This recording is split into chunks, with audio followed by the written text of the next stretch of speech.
खूप साऱ्या महत्त्वाच्या टिप्स नवीन टेलरिंग शिकणाऱ्यांसाठी। ब्लाउज कटिंग करताना नेहमी आधी रफ पेपर कटिंग करावा। याने होतं असं की आपला बराचसा पीस वाचतो आणि नंतर कामी येतो। चूक झाली तरी ते पेपरवरती दुरुस्त करता येते।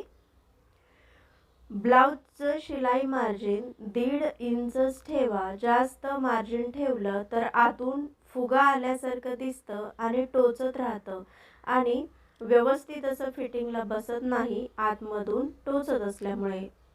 ड्रेस कटिंग करताना नेहमी छातीचा चौथा भाग प्लस 2 इंच घ्या। कमर आणि सीट मध्येही लूजिंग ठेवा। याने होतं असं की व्यवस्थित परफेक्ट ड्रेसची फिटिंग बसते आणि थोडंसं लूजिंगही राहतं। सलवारची मोहरी कायम 6 ते 6.5 इंचच ठेवली पाहिजे, कारण याचा पायात अडथळे येत नाहीत आणि तोंडावरती आपटण्याची भीतीही कमी असते। त्याच्यामुळे आपल्याला हे एवढी मोहरी ठीक आहे। कुठल्याही ब्लाउजचा टक्स गळ्याप्रमाणे किती घेऊ 3-4 समजत नाही तर एकच काम करायचं, सरळ जेवढा गळा डीप बनवला असेल त्याच्या अर्धा इंच खालीपासून जेवढा पण टक्स पॉइंट येतो तेवढा खालपर्यंत घ्यावा। याने परफेक्ट टक्स मिळेल आणि व्यवस्थित असं फिटिंग ही बसेल। त्याच्यासाठी बोटनेक मध्ये जेवढा शोल्डर असेल तेवढाच मुंडा घ्या। याने काखेत खेचल्यासारखं होत नाही आणि फिटिंग ही आपलं परफेक्ट बसतं। बरेचशे वेळा जेवढा पण आपला शोल्डर असतो तेवढा बोटनेक मध्ये आपण घेत असतो, कारण पुढचा आणि मागचा बोटनेकचा गळा हा छोटा असतो आणि पाहिजे तर आपण मागे खालच्या बाजूला वाढवू शकतो। त्याचबरोबर सर्वात महत्त्वाची सेविंग टिप म्हणजे मशीन रिलेटेड, कारण सगळं जे आहे तर ते आपल्या शिलाई मशीनवरती अवलंबून असतं, त्यामुळे त्याची थोडीफार काळजी घेणं हे गरजेचं आहे। आता मशीनमध्ये ऑइल कोणतं घालू हे विचार करत असाल तर सरळ आपलं खोबरेल तेल आहेच। त्याचबरोबर ब्लाउजचा टक्स पॉइंट काढायला जमत नाही। बरेच वेळा आपल्याला ब्लाउजचा टक्स पॉइंट किती घ्यायचा किंवा काही समजत नाही किंवा जमतही नाही, तर सरळ चेस्टचा चौथा भाग करायचा। जी पण तुमची चेस्ट असेल त्याचा चौथा भाग करायचा आणि त्याच्यामध्ये 1 इंच मिक्स करायचं। त्याचबरोबर ब्लाउज किंवा ड्रेससाठी चेस्टचा 10वा भाग काढता येत नाही, तर जे पण आपली चेस्ट असते त्याच्यामध्ये फक्त पॉइंट द्यायचा। जे पण आपल्या चेस्टचा ब्लाउज किंवा ड्रेस बनवत असाल त्याच्यामध्ये पॉइंट दिला की तो झाला आपला 10वा भाग।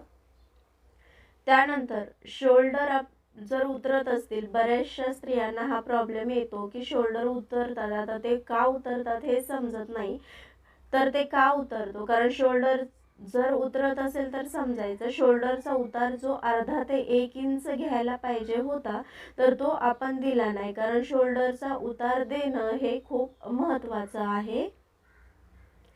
शिलाई मशीनची वादी ही नेहमी कॉटन कपड्याची बनवा। याने होतं असं की कधीच शिलाई खराब येत नाही, वर्षानुवर्ष तुटतही नाही वादी आणि ॲडजस्ट ही मस्त होते।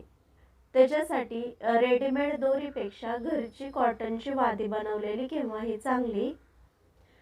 बॉबिन भरताना जर जमत नसेल किंवा सारखं अडकत असेल तर ज्याने पण बॉबिन भरत असाल त्याचा दोन्ही साईडला क्ले चिकटवा, म्हणजे बॉबिन भरताना एक साईडला दोरा अडकला जात नाही। नवीन शिकताना बरेच वेळा हे प्रॉब्लेम येताना मी बघितले, तर बॉबिन भरताना जर दोरा एक साईडलाच पूर्ण गुंडाळला जात असेल तर हा सगळ्यात छान पर्याय आहे। ब्लाउज असो अथवा ड्रेस कटिंग करताना नेहमी दिलेल्या मापापेक्षा अर्धा इंच जास्त घ्यावं, म्हणजेच लूजिंग सोडावं। जरी कस्टमरने लूजिंग नाही सांगितलं तरी सोडायचं, म्हणजे फिटिंग परफेक्ट येते। ब्लाउज जर मागून वरच्या बाजूला ओढला जात असेल, बरेचशे वेळा काय होतं की ब्लाउज जो आहे तर तो पुढून खालच्या बाजूला आणि मागून वरती ओढला जातो, तर हे का होतो याच्या मागचं कारण म्हणजे मागच्या भागापेक्षा पुढच्या भागाला 1 इंच जास्तीचं मार्क घेतलं नाही। आता ही महत्त्वाची टिप्स आहे. बाही पुढच्या भागाला टाचल्यासारखी, बरेच वेळा आपली काखेत पुढच्या भागाला टाचल्यासारखी वाटते. तर ते का होतं? कारण जे आपण पुढच्या भागाला अर्धा ते पाऊण इंचाचं गॅप देत असतो, म्हणजे खोलगट भाग देत असतो, तो दिला नाही तर हे असं होतं. शिलाई मशीन सारखं उलट फिरत असेल तर पायदांनी जर तुम्ही चालवत असाल तर त्यावर एक पाय पुढच्या बाजूला घ्यायचा आणि दुसरा मागच्या बाजूला अशा पोझिशनमध्ये ठेवला तर याने आपली जी मशीन आहे तर ती उलट फिरत नाही. बरेच वेळा पाय एकत्र ठेवून मशीन चालवल्याने हा प्रॉब्लेम येतो. ज्यांना एक दोनही येत नाही तेही पाडे लांबच राहिले, पाडे पण येत नाही किंवा एक दोनही परफेक्ट येत नाही, जे लोक अडाणी आहेत पण त्यांना टेलरिंग शिकण्याची गरज आहे तर त्यांनी फक्त टेप समजून घ्यायचा आहे, बस, दुसरं काही गरज नाही. शिलाई मशीनचा धागा सारखं तुटत असेल तर बरेच वेळा हा प्रॉब्लेम येतो. नवीन शिकत असताना शिलाई मशीन शिवताना धागा तुटत राहतो आणि खूप राग येतो. अशा वेळेस काय करायचं आहे तर ते आपल्याला व्यवस्थित असं ॲडजस्ट करून घ्यायचं आहे. तर ब्लाऊजची पूर्ण लांबी काउंट करताना नेहमी दिलेल्या मागील मापापेक्षा पुढच्या पार्टला अर्धा ते 1 इंच जास्त घ्यावं. याहून ब्लाऊजची पुढे मागे होत नाही. शिलाई मशीनला काही प्रॉब्लेम न येता वर्षानुवर्ष नीट चालावी वाटत असेल तर रोज शिलाई मशीन झालं की 2 थेंब ऑइल टाकायला विसरू नका.